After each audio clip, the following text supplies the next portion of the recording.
Some very strange things are going on with Diddy's case. Let me explain to you why. Think about what happened with Ghislaine Maxwell. Who was the lead prosecutor?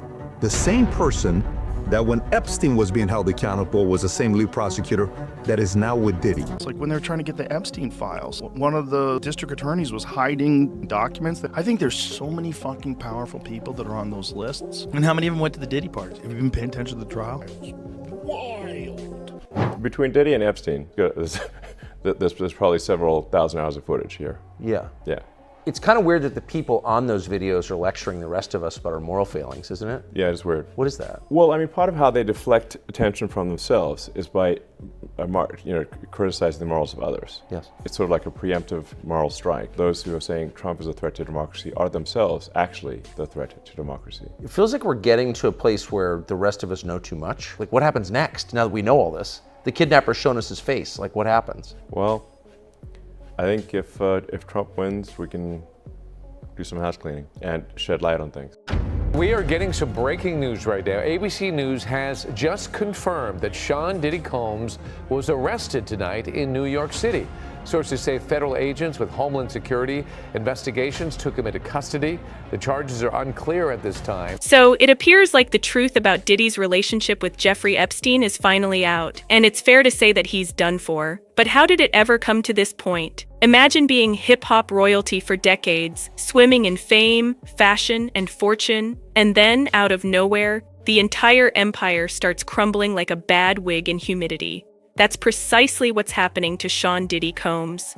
Once the boss of all bosses, this music mogul is now in the throes of a legal nightmare. And believe us, the situation is worse than you think. Back in March 2024, the drama began up when federal officials pulled up to Diddy's houses. They weren't simply looking around either, they ransacked the place. Ever since that day, the legal floodgates have been wide open. Fast forward to September 2024, when Diddy gets slammed with allegations that seem like they were stolen right from a true crime podcast. We're talking serious racketeering and many more really scary claims. And not just one or two counts. This man's been accused of running a whole criminal enterprise. Allegedly, he used his record business into a cover for what prosecutors allege were pretty improper gatherings. And this wasn't your average after-party sort of scenario. They even had a name, freak-offs. But here's the twist. He pleaded not guilty. Despite the avalanche of claims and the mountain of proof continuously accumulating, Diddy says he didn't do it. I think that we all have to be honest with ourselves as adults and people that have been in relationships. We know sometimes those relationships get ugly, and sometimes it doesn't come out into the forefront. Importantly, he is a serial woman abuser, the likes of which we haven't seen in modern America, at least not on the public stage in this way.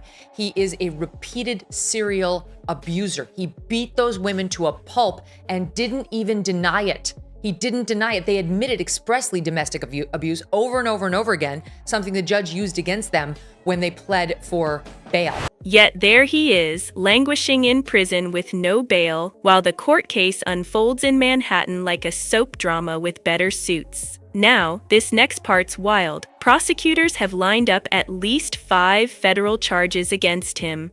These include a conspiracy accusation and 4 charges connected to unlawful acts and transferring persons for these claimed operations. If he's convicted, we're talking years or perhaps decades locked up. And just when you think things couldn't get much worse, the trial's already on the schedule. Jury selection is in process, and every new witness who comes forward and every piece of evidence that drops adds another dimension to this crazy narrative. Everybody out there quiet as a motherfucker. Hey, Kay, when you hosted for Diddy, did you catch any baby oil? You asking the wrong person the wrong question. Rihanna, did you attend any of P. Diddy's parties? That's crazy. For Saturday, I'm coming to the party, yo. It's on. John, you made a statement about Diddy. What? Any reaction to Diddy? Did Jay reach out yet? Nah, Bob. He ghosting. But wait on, because the illegal stuff is only the beginning. Let's speak about the civil litigation. According to NPR, once Diddy was slammed with criminal charges, nearly 24 women come forward. These aren't simply vague charges either. These are really serious claims stretching back years and even decades. Now let's speak about the name that truly shocked the internet, Cassie Ventura. She was his ex-girlfriend who abandoned her case back in 2023, saying Diddy behaved extremely improperly with her. But here's where it gets strange. Within hours of filing, the complaint was resolved for $20 million. That type of hush money screams, there's more to this story, doesn't it? But wait, there's more. That Cassie case wasn't simply a quiet backroom deal. According to sources, it really spurred a wider probe that helped launch the full federal case we're witnessing today. So essentially, her settlement could have been the domino that knocked apart Diddy's whole game. And it didn't end there. Other women came forward. A male music producer even entered the mix, alleging he too was forced into Diddy's gatherings. Diddy's crew, naturally, is saying that all of them are falsehoods and extortion. They've termed the accusations ludicrous and utterly made up. But when you've got hundreds of individuals saying similar things, the internet isn't persuaded. One fact-checker put it best. It's not just a mess, it's a tangled web. And that web is beginning to strangle what's left of Diddy's public image. Now let's really concentrate in on the lawsuits. By the time 2024 approached, Diddy's legal calendar was straight-up anarchy. According to the Washington Post, at least 63 individuals have come forward with claims. Civil claims were being filed quicker than you can possibly imagine. One name that jumps out in that pile is Rodney Lil Jones, a music producer who withdrew a case in February 2024. He said Diddy coerced him into some uncomfortable actions constantly and harassed him for over a year. Jones believes he's obtained documentation, including films and audio recordings of unlawful activities occurring at Diddy's properties. That alone could be an entire Netflix series. Diddy's attorneys fought back immediately, alleging Jones was only desperate for status and weaving crazy falsehoods. But the legal drama didn't calm down. More cases came in. And just do what the I told you to do, and don't forget about the list. Make sure that shit is fucking signed. Alright. Good. So tell me, what's been going on? How the girls doing? How's Quincy doing? They good. Quincy, he been filming a lot.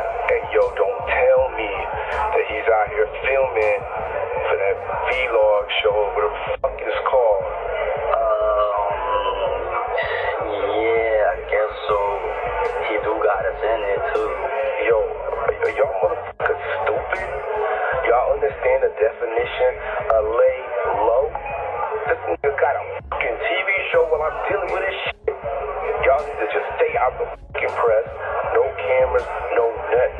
Don't entertain nothing. Don't take pictures. Don't sign autographs. Just stay in the fucking house. Not me though, Pop. I do be in the crib. Everybody else just be on different shit. Don't nobody want to listen to what I gotta say. But it's all good. I got motherfuckers cutting deals left and right trying to take me down. Nah, Pop. Everything gonna be alright. We gonna get you out. Oh, I know. Cause I got one more trick up my sleeve. And this one is gonna put everybody back in their seats. I can't wait to see the look on everybody's faces when this shit happens. What you mean though, Pop? Don't even worry about it. Just do me a favor and vote for Harris. Joey Dickerson, Neal, a former college student, filed her complaint in late 2023. Then, anonymous litigants began turning up with claims reaching back to the early 2000s. At this moment, it was an avalanche. NPR termed it a modern-day numbers storm, but this time with court papers, subpoenaed contracts, and attendee lists from some very notorious boat parties. And yes, individuals are genuinely testifying about what they observed at those gatherings. The guest list alone might fill a Hollywood red carpet. Things reached a whole new level of severity in March 2024 when federal officials searched Diddy's houses in both Florida and California. This wasn't just a regular pop-in, it was a coordinated search that screamed, "We've been watching for a while." And soon it became evident this was greater than everyone expected. According to sources, the agents weren't only hunting for gossip. In truth, they were creating a legitimate case. The indictment that followed wasn't merely about women, it also implicated juveniles. Right now, he's having 48 hours with Diddy, him and his boy. They're having the times of their lives, like where we hanging out and what we doing. Now let's not forget the footage. One clip that made waves was the security camera video supposedly showing Diddy kicking Cassie in a hotel corridor. Things became pretty serious at that point. May 2025 offered opening comments that may freeze even the strongest bad boy fan. Prosecutors stood tall, alleging that Diddy wasn't simply a music mogul, he was reportedly the ringmaster of a terrible organization cloaked behind glitter and glamour. Behind the shades and champagne was, according to them, a meticulously organized scheme. And it becomes darker. Prosecutors allege he recorded these freak-off sessions, sometimes with permission and sometimes not so much. What happens? Now you threw a house party and I got the footage, okay? Look at this. Now, who has this many people at their house? Puff and or Sean, Diddy, Doody? Combs allegedly planned and controlled performances, which he called freak-offs, and he often electronically recorded them. The freak-offs sometimes lasted days at a time. You're gonna hear about my party, they're gonna be shutting them down, they're gonna probably be arresting me, doing all types of crazy things just because we wanna have a good time. One attorney didn't hold back and flat out told the jurors, to the world, he was Puff Daddy. But behind closed doors, let's just say the courtroom collectively held their breath. Now here's when the drama gets personal. Cassie, Diddy's ex, took the stand, and she did not come to play. She detailed those notorious parties, the manipulation, and the power games. But the narrative twist came during cross-examination when Diddy's defense struck her with her own receipts. They had her read explicit messages she'd exchanged back in 2017. One read, "Wish we could have FO'd before you left." For the uninformed, FO indicates freak off. In other words, she appeared into it, at least back then. So what gives? Cassie argues that her enthusiasm in those messages wasn't as easy as it appeared. According to her, there was compulsion, manipulation, and emotional entrapment. Basically, she was wrapped so tight in Diddy's universe that saying no didn't seem like an option. Diddy's legal team, of course, insists everything was consensual. Their stance? He's not a predator. He's a victim of the internet's favorite sport, public disinformation. They're framing the entire farce as a smear effort, but prosecutors aren't buying it. They believe the messages don't indicate freedom, they show planning. That Diddy understood just how to keep people close, either with promises of stardom or threats of leaking film. And then came the gasp audible throughout the courtroom. Prosecutors likened the case's atmosphere to the Epstein scenario. Yes, that Epstein. And guess who's in the mix? Maureen Comey. If that name sounds familiar, it should. She helped bring down Ghislaine Maxwell. She's currently working on Diddy's case. Coincidence? The court says yes. Sure, there's no legal relationship between Diddy and Epstein, but the inference weighs heavily in the room. The government claims this isn't about online rabbit holes. It's about whether Diddy truly oversaw those scary, freak-off meetings like a puppet master pulling strings. The defense rejects it, stating they are merely fame chasers seeking for a payout. And the courtroom tension? Off the charts. At one hearing, Diddy sought to block prosecutors from using notes obtained from his detention cell, but the court dismissed it, stating that it didn't breach any privacy rules. So now even his scrawled ideas are open game. You know it's getting messy when your post-it notes could wind up as Exhibit A. But believe it or not, there are even weirder developments you haven't heard yet, ones that'll leave you confused. That's right, Diddy is now known as prisoner number 37452-054, or a shorter way to say it is Epstein 2.0. No wonder he's on suicide watch. Because now, it's a $100 million meltdown between Diddy and NBC. While NBC is preoccupied reporting the criminal case, Diddy's firing legal punches of his own. He's suing NBC Universal, Peacock, and the individuals behind the TV documentary, Diddy, The Making of a Bad Boy. And he's coming for them with a nice $100 million slander lawsuit. Why? Because Diddy believes they presented him like some type of scary monster. His team argues the physician flat out presented him as the worst kind of man to exist on this earth. They further say the program named him Lucifer in human form. According to them, that's the type of character you'd anticipate in a Netflix thriller, not real life. Court filings suggest that the documentary pulled in names like the notorious B.I.G. and Kim Porter, people close to Diddy who are now dead. The video purportedly made provocative assertions relating their deaths to him. Diddy says it's just defamation, plain and simple. No proof, just hearsay masquerade as journalism. NBC and Peacock are staying zipped. Not a peepin' from them. But Diddy's side is coming in hot, accusing the network of pursuing shock value solely to raise ratings. One of his attorneys even argued in court that NBC chose profit above truth. This entire situation poses a question for the rest of us. What's genuine? What's hype? And who's truly driving the narrative? Diddy's lawsuit isn't just about money. It's about striking back hard against the media machine. I think that we made the points that we've been wanting to make. I think it came out. Mr. Combs is a fighter. He's going to fight this to the end. He's innocent. He came to New York. So we made a bail appeal to Judge Carter. It did not go our way. The fight continues. We're not giving up by a long shot. According to the newest courtroom gossip, Diddy's been behaving all sorts of odd, and his attorneys are plainly over it. The guy arrived there flinging finger loves and blowing kisses to his family like he was at the BET Awards, not a federal court. Moments later, he halted court proceedings to beg the judge for a restroom break. Sir, this is not a brunch date, it's court. The drama didn't end there either. Diddy's conduct is definitely beginning to scare his legal staff, and it shows. Their trust is broken only months before his big-time federal trial for trafficking and racketeering. One of his best defense lawyers, the seasoned Anthony Rico, stepped out of the case. Thank you so much for joining me today. What's your reaction to Anthony Rico saying he's quitting the defense team, and how significant is it, being that Diddy's 3 months away from trial? Elizabeth, it is significant, and it's tough to know the reason why. He is a former federal prisoner who served time at 11 institutions of various security levels in 5 different states, and he now advises people who are about to go to prison.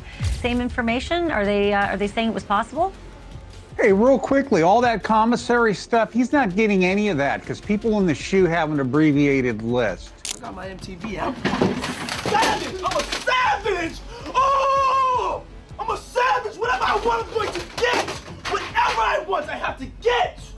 Apparently, it's not that difficult, since the internet has decided that he probably abandoned the case because he didn't believe the defense could prevail. On February 21, 2025, Rico submitted a mic drop level petition in federal court, effectively declaring, "I cannot under any circumstances keep repping this man." And why? The response is protected by attorney-client privilege, so that means it's juicy, but legally gagged. Now, Rico had just joined the legal group in September 2024, but supposedly things became real tight between him and Diddy's chief lawyer, Mark Agnifilo. Apparently, Rico was being shut out, blocked from communicating to Diddy directly, and he was not feeling it. He sought additional prep time for what is, let's be honest, a courtroom disaster waiting to happen. While Mark Agnifilo was pushing full speed ahead for the May 5th trial. When he felt that the case was doomed, Anthony departed. This tiny legal split isn't just gossip, it's a significant warning signal. In high-stakes trials like these, you don't suddenly lose your best defense counsel last minute unless the backstage turmoil is out of control. With allegations this severe, Rico's resignation has everyone fearing the durability of Diddy's entire defense. But don't worry. The show must go on. The current legal team, Mark Agnifilo and Tenny Geragos, are adhering to the plan and pressing on. Let's tell you a bit about Diddy's squad. We're talking about a loaded legal team with over 150 years of courtroom experience, ready to defend these allegations and somehow come out on top. You already know Mark Agnifilo, but did you know that his wife, Karen Friedman Agnifilo, is also a big-time lawyer? She's presently defending a man who allegedly shot a United Healthcare CEO, so family dinner must be heated. Tag teaming directly alongside Mark is none other than Tenny Geragos. Yes, of that Geragos family. She's the daughter of superstar lawyer Mark Geragos, who's defended everyone from Michael Jackson to Hunter Biden to Chris Brown. Tenny is no newbie either, and get this, she's been laying down Diddy's argument on TikTok. Next up is Alexandra Shapiro. She's a Harvard-educated legal sharpshooter with over 30 years in appellate law, now litigating Sam Bankman-Fried's appeal. Yes, the crypto guy who crashed and burned. You don't bring her in unless you're battling tooth and nail to keep someone out of federal jail for the long haul. Another amazing aspect of the squad is Brian Steele. If the name sounds a bell, that's because he controlled the limelight during the YSL RICO trial defending Young Thug. Not only did he become viral, he also was put in prison during the trial for refusing to snitch about how he found out about a secret meeting between the judge, prosecutors, and a witness. The guy was locked up for preserving the legal rule of silence like a mobster in a courtroom. Did you also know that he has a Drake song basically titled about him? Now that's keeping 10 toes down for your customer. Unfortunately for the Avengers-style legal team, Mark Agnifillo's current employment defending Diddy has people talking again, especially given the approach thus far has involved dismissing witnesses and presenting some of these horrible charges as consensual relationships. How do you explain the baby oil and the lubricants? 1,000 bottles of baby oil. I don't think it was 1,000. I think it was a lot. I mean, there's a Costco right down the street. You know, I think Americans buy in bulk, as we know. And you know, this is consensual adults doing what consensual adults do. I told Mr. Combs I'm going to try and get his case to trial as quickly as possible. I'm going to try and minimize the amount of time he spends in very, very difficult housing conditions. You know, he's here. You didn't have to track him down. He's doing everything right, at least right now. I'm not sure it's going to be enough at the end of the day. He's fighting. He's fighting. He's innocent, and he's going to be able to show it. Yikes, that's undoubtedly raised a few ethical eyebrows.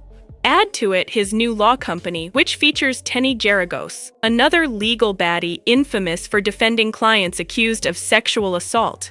The pair may be legal professionals, but their cases have everyone thinking, at what point does just doing your job start looking like enabling the mess? And just when you thought it couldn't get messier, Cassie took the stand and utterly reversed the script. Her testimony was disturbing. Remember when Mark Agnifillo attempted to minimize it all by accusing prosecutors of being overly focused on Cassie's abuse claims? And let me just point out one very important thing. The prosecutors are seizing on something that happened 8 years ago.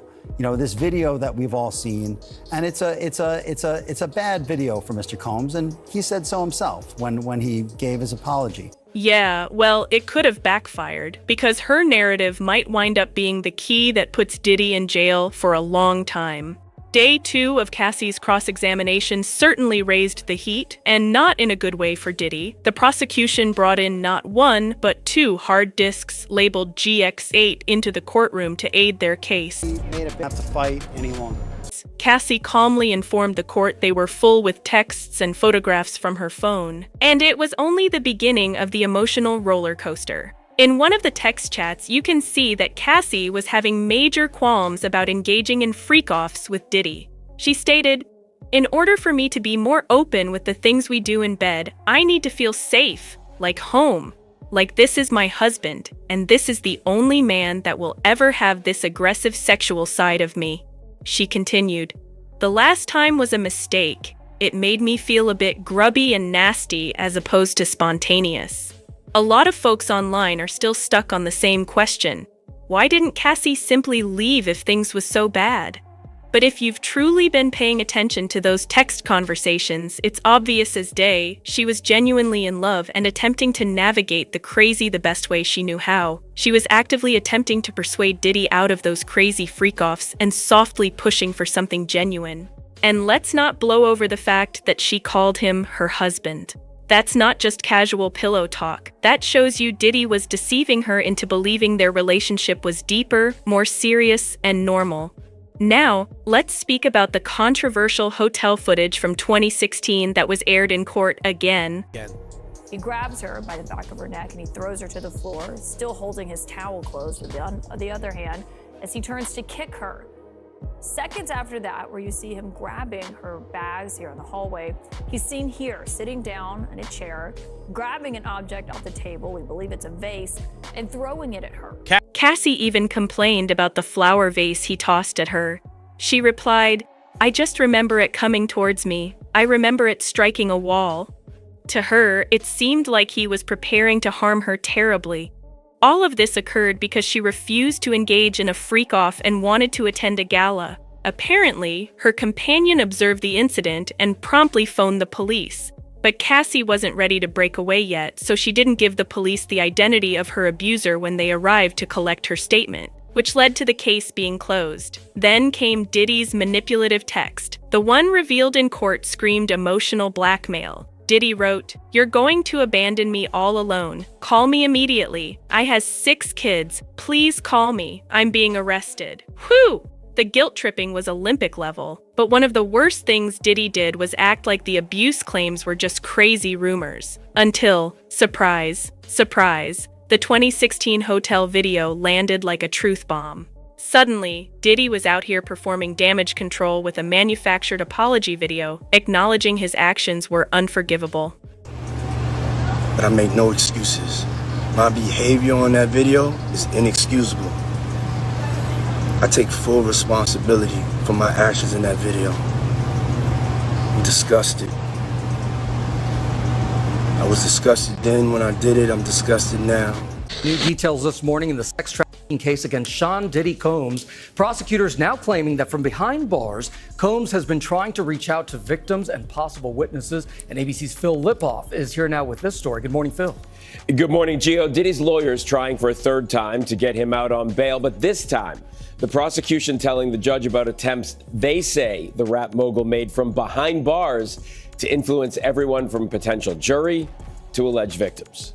This morning, prosecutors leveling new accusations against Sean Diddy Combs, saying he poses a serious risk of danger even from behind bars as he awaits trial. In a court filing late Friday, prosecutors detailing the steps they say Combs is taking while locked up to reach out to prospective witnesses and influence public opinion to affect potential jurors.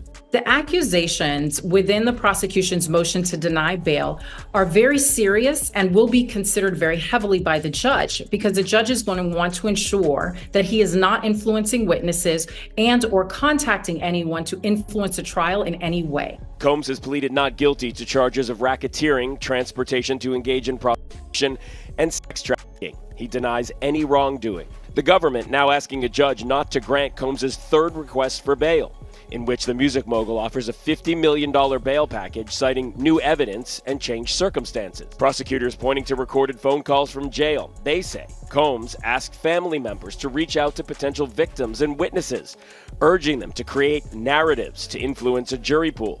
Allegations that could land Combs in even more trouble. Diddy's jail calls can be used at trial if they are able to support the prosecution's case in chief. They can also provide grounds for additional criminal charges to be filed against him. All of this while a Hulu documentary is set to be released Monday. His name is Shine. Kid is nice. Called The Honorable Shine, about a young rapper who says he took the rap for a nightclub shooting involving Combs and then girlfriend Jennifer Lopez. Puffy got acquitted and he got 10 years. He was betrayed. I was absolutely set up to be the fall guy. Moses Shine Levy Barrow, now running for president of Belize, says he was betrayed by Combs. Now you're sorry. The internet wasn't buying it, and neither were we. You only apologized after the world witnessed you assault her on video. After all of that went down, Cassie stated that she had to write a book about her experience with Diddy and needed closure. She also went ahead and emailed parts of her tell-all book to Diddy via her lawyer. When he shrugged it off, she was like, "Fine, I'll see you in court." She initially sought $30 million for the book, but ended up bringing a lawsuit in November 2023 instead. And boom, Diddy signed that enormous check for $20 million and finally gave her some attention. Some individuals on the internet have stated their thoughts on Cassie delivering her evidence, stating it's unjust that she earned $20 million to remain silent but is now appearing in court. So let's get one thing straight. Just because Cassie settled the case for $20 million doesn't mean she was going to remain silent forever. The authorities came knocking with a subpoena, and that little NDA pact became immaterial. Court orders don't play. She had no option but to come there and spill the tea. So yeah, Cassie may have accepted the money, but she was also brought back into court with legal force, and her testimony is achieving what that cash never could, exposing Diddy. Honestly, Cassie actually triumphed in this circumstance. She received the money and got to share her truth. Let's not forget, she was attempting to publish a full book before this ever entered the courts. She's been ready, and she could have earned a lot of money from that book too. Cassie also came out about her opioid usage. She stated they made her feel numb so she could participate in the freak-offs. Can you picture being in such much agony that your only solace came from massages and IV fluids? It reached a point when Diddy, the same guy who introduced her to using, had to assure her he'd help her locate a therapy for her addiction. "Excuse me, sir, you got me into this." And now that the defense attorneys have begun interrogating Cassie, they've been asking questions that seem entirely unrelated to the case. For example, Estvao had the guts to inquire whether Diddy informed her how to accomplish what she said yes to. It doesn't end there. These attorneys even turned out texts Cassie reportedly sent throughout their relationship, including one where she remarked, "I'm always ready to freak off." They're clinging on to that sentence like it's the highlight of the case, that if texting something crazy meant you couldn't be exploited, 90% of Twitter would be unprotected. Let's not pretend folks haven't sent ridiculous things they didn't intend on the internet. Cassie stated that in the outset, yeah, there were feelings, but as the emails demonstrate, she felt filthy, grubby, and exploited after several of their encounters. So, if you're still out here supporting Diddy, I have one question. Are we watching the same trial? Here's another surprise that may stun you. Someone fresh may take the stand over the following several weeks, and it includes a horrible case involving a 13-year-old girl. Yes, 13, who alleges Diddy attacked her.